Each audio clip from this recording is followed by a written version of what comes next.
Hey guys, I am here. This is my YouTube channel, The Garden Givers.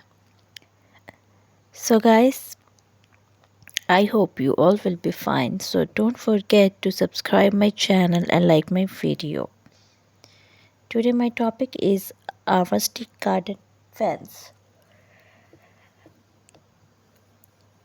A rustic garden fence can add charm and character to your outdoor space while serving practical purposes such as defining boundaries, providing privacy, and protecting your plants.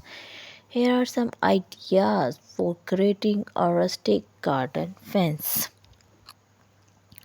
Natural wood.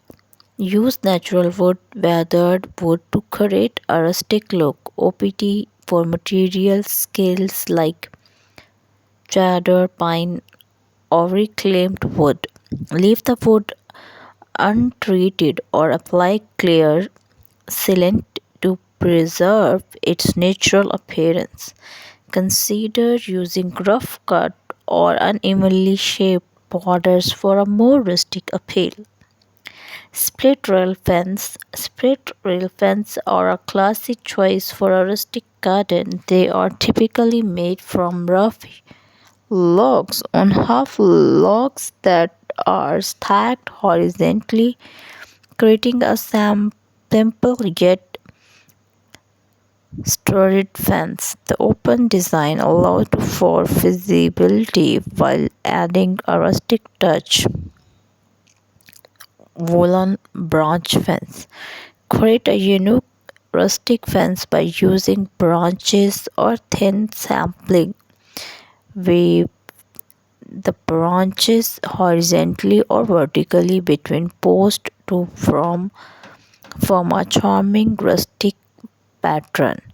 This type of fence is especially well suited for a cottage or woodland garden. Picket fence with distressed finish.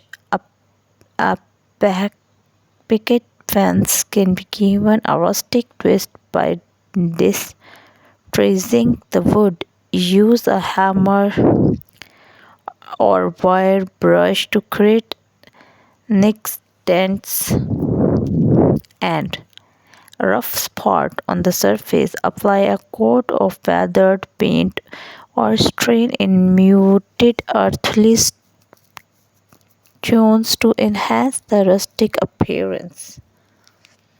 Stone draw or rock wall. If you prefer a more permanent and sustained rustic fence, consider constructing a stone or a rock wall. Use natural stone of different sizes and shapes to build a stacked wall. The irregular